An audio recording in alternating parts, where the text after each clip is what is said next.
जी, तो कंटिन्यू करते हैं हम आगे, ठीक है। तो यहाँ पर मैंने आपको बताया कि अगर मैं इसे राइट साइड पर अलाइन करूँगा तो ये बिल्कुल राइट साइड की वॉल के साथ, राइट साइड के साथ लग जाएगा, ठीक है। ये देखिए बिल्कुल स्ट्रेट आ रही है, ठीक है। और यहाँ पर सेंटर कर दिया तो दोनों तरफ से स्पेसिंग आ जाएगी, तो हमारा जितना भी काम है वो सब कुछ सेंटर में आ जाएगा। इसके बाद जस्टिफाई कर दिया है तो ये दोनों तरफ से देखें बिल्कुल स्ट्रेट लाइन ड्रॉ होके आ रही है। तो जितनी भी स्पेसिंग है वो आपके वर्ड्स के दरमियान जा रही है, यहाँ पर जा रही है। तो जितनी भी स्पेसिंग साइडों में बचती है ना, तो वो आपको वर्ड्स के बीच में ला के दिखा देता है, ठीक है। तो इसी वजह से आपका जो टेक्स्ट है बिल्कुल नीट एंड क्लीन नज़र आता है। लेकिन ऐसा ज़रूरी नहीं कि आप हर जगह पे जस्टिफाई यूज़ करेंगे, आप ज़्यादातर लेफ्ट अलाइन ही यूज़ करेंगे, ठीक है। तो हमारे पास जो टेक्स्ट की अलाइनमेंट्स होती है ना, वो 4 तरह की होती है। Align left, align right, align centre और align justify. Text alignment is justify, ठीक है। ये होता है कंट्रोल जे से, ठीक है। अब हम चलते हैं पैराग्राफ की जाने, लाइन स्पेसिंग एंड पैराग्राफ। तो मैं नेक्स्ट में आया, मैंने कहा लाइन स्पेसिंग एंड पैराग्राफ।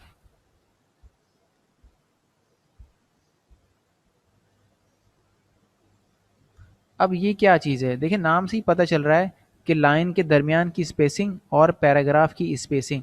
अब पैराग्राफ की स्पेसिंग का मतलब क्या है, ये भी मैं आपको समझा देता हूँ। मैंने यहाँ पे रैंडमली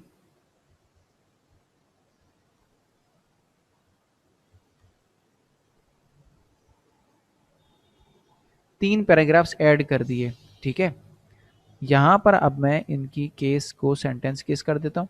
अब इन पैराग्राफ्स के अंदर देखें, यहाँ पर 3 पैराग्राफ्स हैं, आपको देख के ही समझ में आ रहा होगा कैसे। इसके दरमियान जो स्पेसिंग है, इससे आपको पता चल रहा होगा कि ये यहाँ पर 3 पैराग्राफ्स हैं। तो मैंने तीनों पैराग्राफ्स को सेलेक्ट करके बोला कि इनके दरमियान मुझे स्पेसिंग चाहिए ही नहीं, या मुझे इनके दरमियान स्पेसिंग बढ़ानी है, या मुझे एक पैराग्राफ के ऊपर पहले मैं आपको ये लाइन स्पेसिंग समझा देता हूँ कि लाइन स्पेसिंग क्या चीज़ है। मैंने इसे सेलेक्ट किया पूरे पैराग्राफ को, मैं लाइन स्पेसिंग में आया। अब ये देखिए 1.0 है, 1.15 और 2.5 करता हूँ तो लाइन के दरमियान जो स्पेसिंग है वो काफ़ी ज़्यादा इंक्रीज हो गई है। इसको ऑल द वे आप 3.0 तक ले जा सकते हैं, ठीक है। और कम से कम कितनी होगी, 1.0। 1.0 हम कब करेंगे, जब हमारे पेज के अंदर एक पैराग्राफ लिखा, वो पैराग्राफ की 2 लाइनें नेक्स्ट पेज पे जा रही हैं। बहुत ज़्यादा कोशिश करने के बावजूद भी वो पैराग्राफ आपके एक पेज पे नहीं आ रहे, तो आखिरी रास्ता आपका यही बचता है कि आप उसकी लाइन स्पेसिंग को 1.0 कर दो, या जितनी है उससे कम कर दो, एडजस्ट करने की कोशिश करो। ये बाय डिफ़ॉल्ट होता है 1.15 पे, ये 1.5 पे शायद ये होता है। वेल यहाँ पर आप इसको रख सकते हैं, ठीक है। 1.15 पे होता है, 1.5 जो वो काफ़ी ज़्यादा हो जाएगा। अच्छा इंचज़ के ऊपर होता है ये, ठीक है, ज़्यादातर। हाँ खैर, यहाँ से आप इस लाइन्स की स्पेसिंग इंक्रीज या डिक्रीज कर सकते हैं। लाइन की स्पेसिंग सिर्फ इस पर नहीं, काफ़ी सारी चीज़ों पे काम आती है। फॉर एग्जांपल यहाँ पर मेरे पास एक लिस्ट है, मैंने कहा मुझे लिस्ट के दरमियान जो स्पेसिंग है वो इंक्रीज करनी है, तो देखें ये स्पेसिंग को लाइन के दरमियान की इंक्रीज कर देगा, ठीक है। इसके अलावा पैराग्राफ स्पेसिंग, मैंने पैराग्राफ्स को सेलेक्ट किया, मोर ऑप्शन में आया। अब पैराग्राफ के ऊपर 2 तरह से स्पेसिंग ऐड कर सकते हो, या तो आप इसके ऊपर स्पेसिंग ऐड करो, या तो आप इसके बाद में स्पेसिंग ऐड करो। अब मुझे इसको देखकर बताओ कि इसके ऊपर स्पेसिंग है या इसके नीचे स्पेसिंग है, कमेंट्स में बताएं कि इसकी स्पेसिंग है इसके आफ्टर में है या आफ्टर या इसके बिफोर में है। चैट में मुझे आफ्टर या बिफोर लिख के बताएं। जी हाँ, इसके आफ्टर में, बिल्कुल। अच्छा आफ्टर में आपको कैसे पता चले कि ये आफ्टर में, देखिए मैं इसको सेलेक्ट करता हूँ ना पैराग्राफ को, ये मैंने पूरी पैराग्राफ को सेलेक्ट किया। इसके देखिए ऊपर कोई भी हाईलाइटिंग नहीं है, यहाँ पर इसके वी के ऊपर कहीं पर भी हाईलाइटिंग नहीं है, लेकिन इसके नीचे हाईलाइटिंग है, जिससे पता चल रहा है कि ये इसकी स्पेसिंग है, ठीक है। जिस किसी भी पैराग्राफ को सिलेक्ट करो तो उसके आपको नीचे आपको स्पेसिंग मिलेगी, ऊपर स्पेसिंग नहीं है, बिफोर में नहीं है, ये इसके आफ्टर में। अगर आपको आफ्टर से ख़त्म करके बिफोर में लगानी है तो आप इसको सिलेक्ट करके मोर ऑप्शन में आओ और बोलो रिमूव स्पेस आफ्टर पैराग्राफ, यानी कि पैराग्राफ के बाद की स्पेसिंग को रिमूव करो।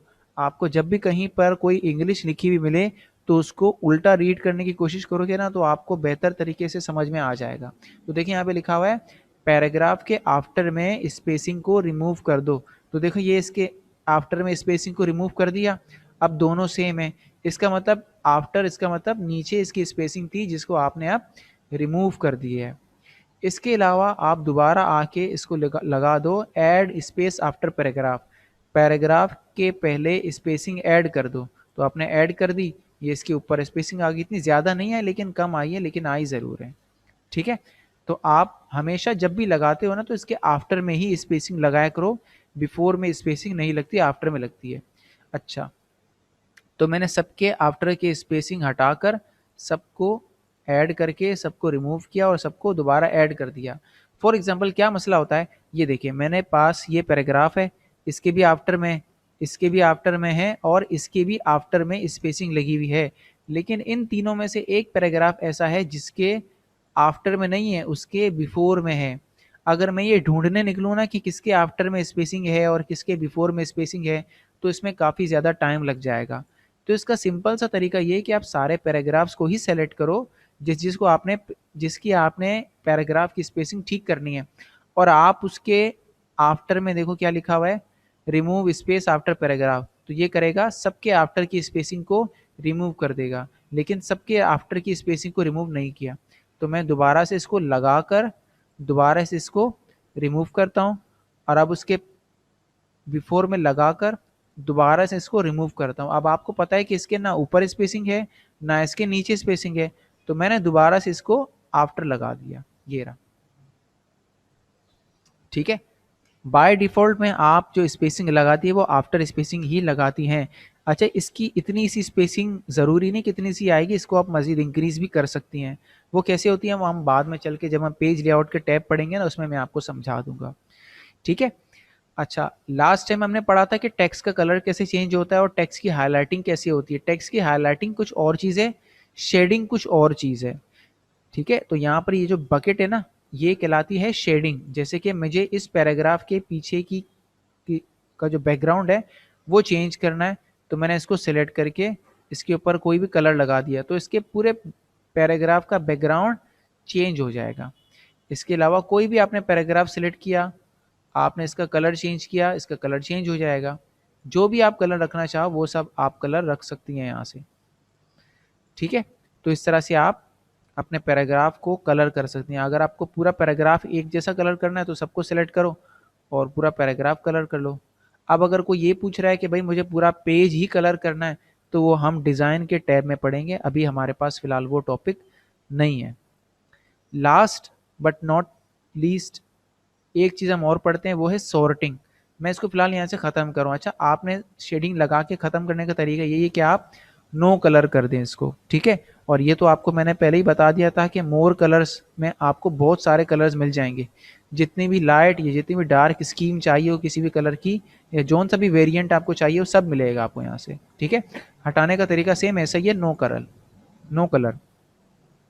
अच्छा, सॉर्टिंग, फॉर एग्जाम्पल आपने कुछ पैराग्राफ्स टाइप किए हैं, अब आप कहते हैं कि ये मुझे बिल्कुल अल्फ़ाबेट वाइज चाहिए, किसी भी वजह से अल्फ़ाबेट वाइज चाहिए, जैसे कि वी पहले आ रहा है, टी बाद में आ रहा है, ये वाला टी बाद में आ रहा है, तो टी एच पहले आएगा, टी ओ सेकेंड में आएगा और वी थर्ड में आएगा, यानी कि लास्ट में आएगा। तो इसको सॉर्ट करना हो तो आप सॉर्ट का बटन दबा दें और ओके कर दें, तो देखें ये ऐसे हो जाएगा, ये पैराग्राफ सॉर्ट हो जाएंगे, अल्फ़ाबेट वाइज आ जाएंगे।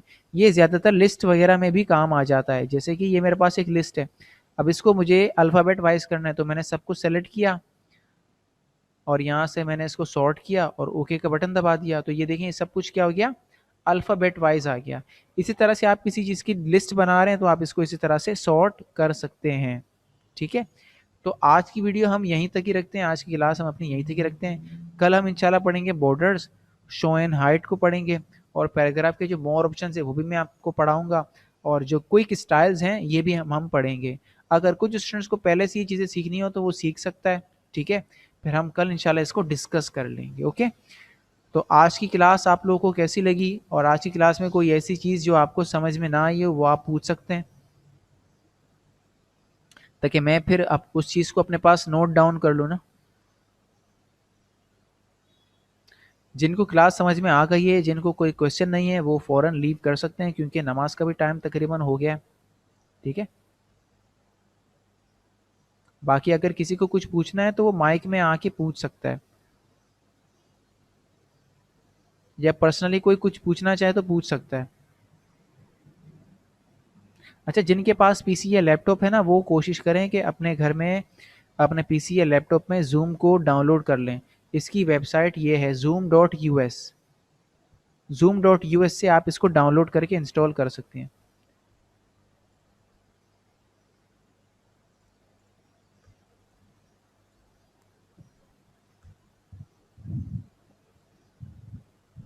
जी रमशा या दुर्र शहबार, कुछ पूछना चाहेंगी आप?